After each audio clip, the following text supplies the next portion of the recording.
never made it, but I know what it takes. I'm motivated by a mix of emotion. Got my statement, and I'm reading it slow so I can understand it fully. Appreciate my stand and go out of this world and ride. Hey guys! Good morning! So I wanna greet you a warm welcome to the first ever episode of our educational vlog. So for today's video, we will going to have a discussion about physical education. So I will share some important information to all of you consisting some relevant topics about individual sports and games. But first, let me introduce myself.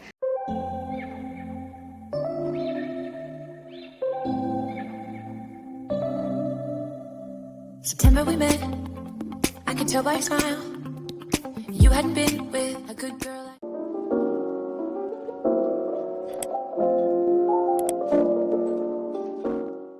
I am Miss Cecil Dulo and you can call me Cecil.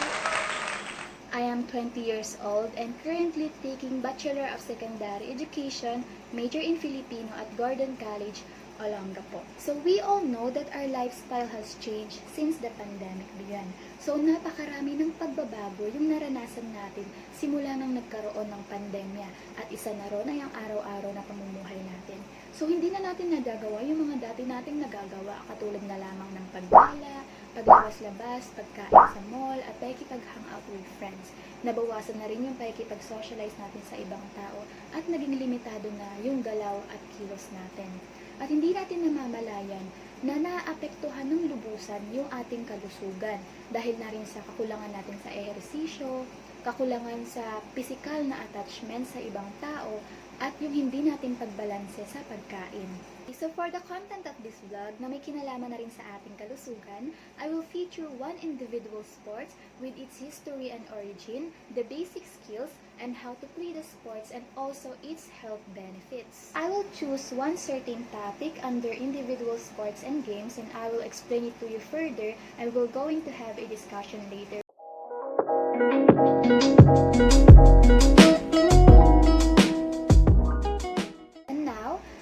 Decided to choose athletics as my certain topic about individual sports and games. So I've researched a lot of things and information about it. So according to what I have researched, the history and origin of athletics by Harish VJ at medium.com. So here's the link.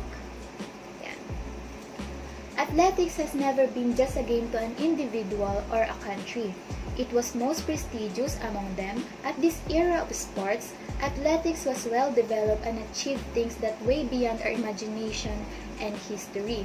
Intending to look at the history and origin of athletics, we should be traveling way back to history and its time. So katulad ng narinig ninyo, prestigious among them.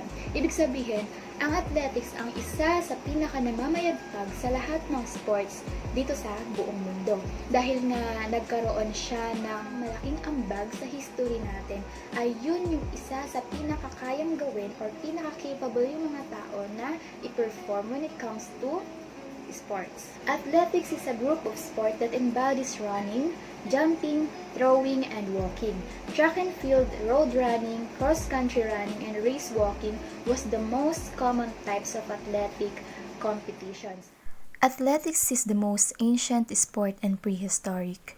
Globally known and prominent Olympic Games were developed from the ancient track and field events held in ancient Greece.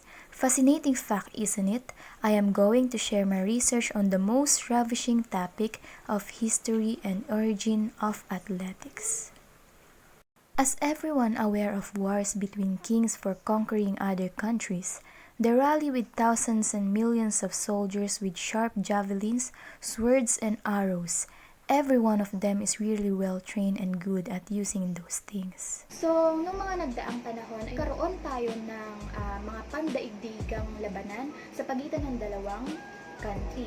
So, isa yon sa pinaka nagamit ng mga tao o pinaka nagkaroon ng skills yung mga tao dahil sa pagkakaroon ng labanan. Dahil nga, ginagagamit nila yung mga arrows nila, yung mga javelins nila, yung mga espada nila pagdating sa pakikipaglaban. So, dahil nga sa kultura na kinagisnan ng mga ancient Indians o ng mga ancestors natin, ay ginamit nila yung kakayahan nila upang maka-attain o magkaroon pa ng panibagong learning when it comes to sport, which is hindi pa sila aware na sport na pala yung ginagawa nila, and it is considered as athletes. They learn and attain at a wide level of talent, skills, and weapons.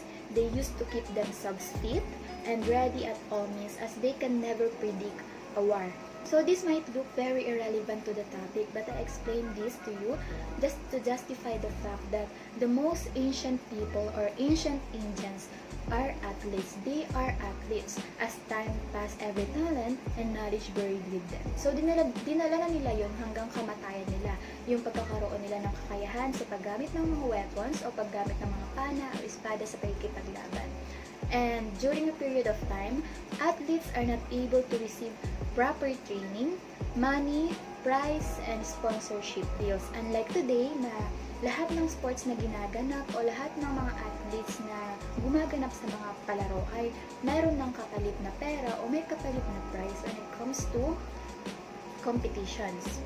So those were overgrowing issues among athletes during the Middle Ages. So kung titignan ninyo, napakalaki ng pagbabago, ngunit ang pinakatinitignan natin ay kung paano nagmula o saan nagsimula yung athletics o yung sports. So also, I will explain this to you kung saan nga ba nagsimula yung salitang athletics. So it comes from the two Greek word, athlos and athlon, which means a contest and prize, which bounded together to make the word one who competes for the prize. So yan siya.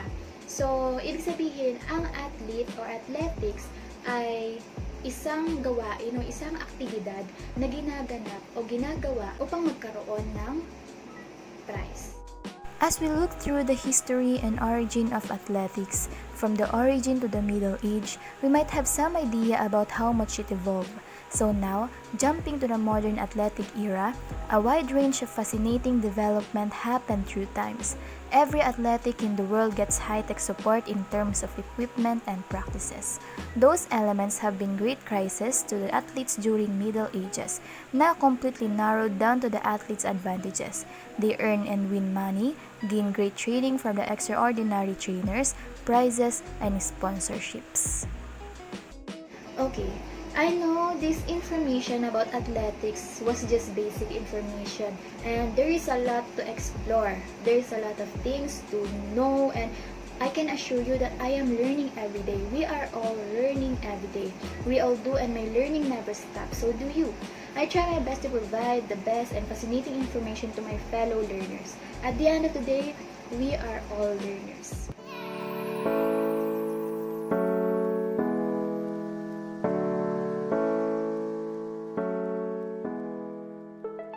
So, running as an activity would be quite interesting to discuss, unless we define it a bit further. Talking about the history of running would be the same as talking about the history of breathing and eating. And if we're talking about the history of running as a recreational activity, there's much more structure to the matter. So now, we are getting ready on how to play running or how to play this sport. So, these are only the quick glimpse on how to play the sport. Number 1, runners occupy respective positions in the fall. So, yung mga tatakbo o yung mga players ay kailangan mag-occupy ng sarili nilang space o bibigyan sila ng sarili nilang space o lane na tatakbuhan nila dahil na may sinusundan tayong lane, at kapag nalampasan nila yon ay meaning disqualified na sila. So, isa yun sa mga rules ng running. Pero depende pa rin yan sa lalaruin nilang sport. So, number 2, they start once they hear the starting gunshot. So, hindi maaaring tumakbo ang isang player kapag hindi pa niya naririnig yung gunshot o yung pinaka tawag o call ng magpapalaro. And number 3, they run in the respective lanes along the racetrack. So, katulad ka ng sinabi ko kanina, hindi sila pwedeng tumakbo sa hindi nila linya. Dapat doon lang sila sa linya, at kapag lumagpas sila doon o lumiko sila ay automatic disqualified. And last, the race finishes when any part of athlete's body crosses the vertical lane of the finish line. So, masasabi na nanalo na yung isang player kapag yung katawan nyo or yung paa niya ay nalampasan na yung vertical plane nakikita naman natin yung sa mga laro, or yung pinaka-finish line. O kadalasan yun yung nakikita na red na tali sa mga palaro. So now, ipapaliwanag ko naman kung ano yung mga health benefits na makukuha natin sa pagtakbo o sa running. So, when you become a runner, it changes your life. But you may not know how much it improves every aspect of it. And here's the evidence of how amazing the benefits of running is. So, number one benefit, running adds years to your life and life to your years. So, there are a lot of studies that running increases lifespan. So, pinapahaba daw nito yung buhay natin dahil nga sa tuwing napapagod tayo, mas tumatakbo o mas nagiging healthy yung pangangatawan natin. So, this has led to the often repeated observation. So, if exercise were a pill, it would be the most popular pill in the world. Number 2, running helps you sleep better. So, kapag pagod kasi tayo galing sa pagtakbo, mas tumataas yung tsansa na makatulog tayo. Hindi dahil sa pagkapagod natin, kundi dahil nagiging healthy yung pangangatawan natin. So, if you haven't seen numerous articles on the important sleep in recent years, you've been well asleep under a rock somewhere. And sleep may be essentially important for athletes. Napakahalaga ng pagtulog pagdating sa mga atleta o pagdating kahit lang sa mga simpleng tao na namumuhay.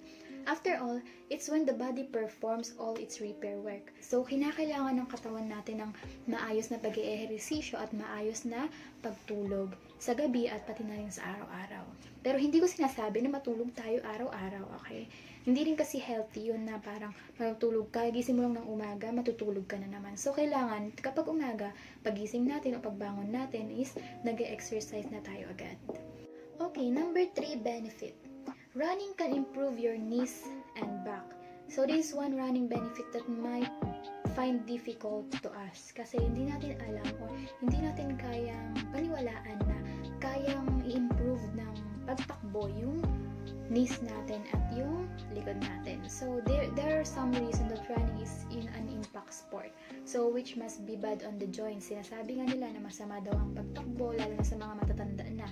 Pero may iba kasi na mas lumalakas yung mga buto nila o yung mga joints nila kapag tumatakbo sila. Number 4 benefit. Isa ito sa pinakamahalaga lalo na sa mga teenager. Running helps you lose weight and keep it off. So, sa panahon kasi ngayon, lalo't nasa gitna tayo ng pandemya, napakarami ng tao yung napapabayaan yung mga sarili nila. So, dahil nga yung mga taong mahilig tumakbo o runner na talaga sila, it helps them to lose weight or nagiging physically fit na sila dahil sa pagtakbo.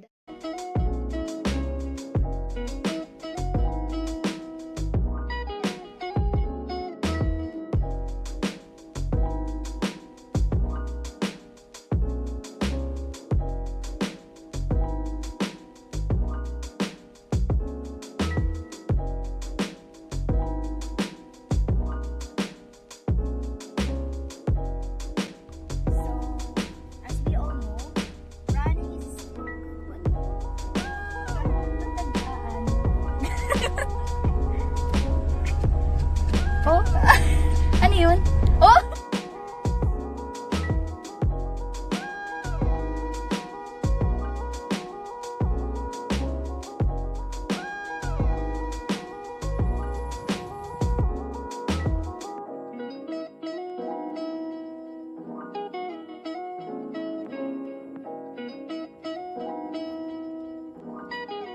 Dito ko na rin tatapusin tong vlog ko.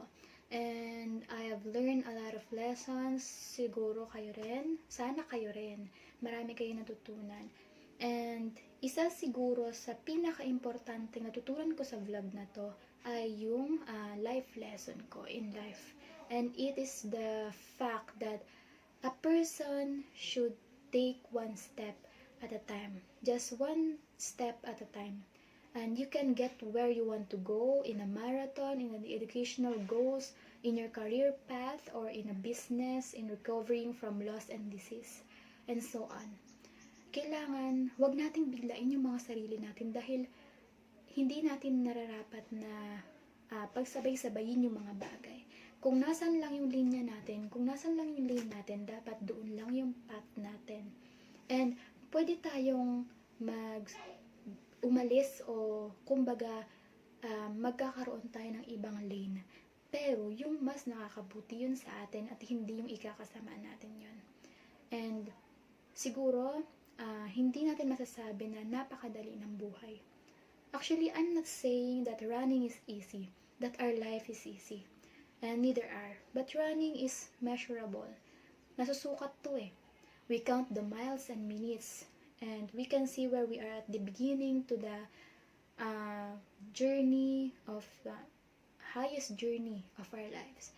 And how far we have become. And this teaches a simple truth that effort produces results and no effort produces nothing. The effort is worth it. Running is worth it. Our life is worth it. So, kailangan alagaan natin yung mga sarili natin dahil sa huli, tayo lang din yung tatakbuhan natin.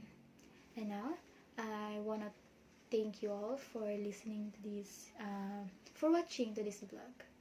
I hope you learn a lot of lessons.